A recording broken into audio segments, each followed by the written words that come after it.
Trading करत असताना आपल्या डोक्यात फक्त दोनच गोष्टी असतात. एक तर दिवस चांगल्या प्रॉफिटमध्ये बंद करायचा किंवा मग लॉसमध्ये तर बंद करायचा. त्यामुळे काय होतं, की आपला तिसऱ्या गोष्टीकडे लक्षच जात नाही. दिवस कॉस्ट टू कॉस्ट क्लोज करण्याकडं.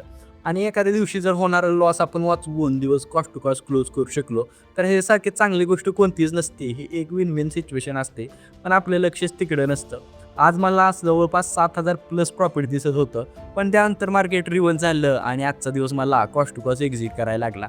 तर तो ट्रेड काय होता थोडक्यात तुम्हाला इथं स्क्रीनवर दाखवू. आजचा दिवस ₹148 च्या प्रॉफिटमध्ये म्हणजे कॉस्ट टू कॉस्टच क्लोज झालाय. या अप मुव्हमेंटमध्ये माझा इथं पुलबॅक सेटअप बनत होता. त्यावेळी इथं रेड कॅन्डल होती. ती आता ग्रीनमध्ये कशी कन्व्हर्ट झाली काय माहिती.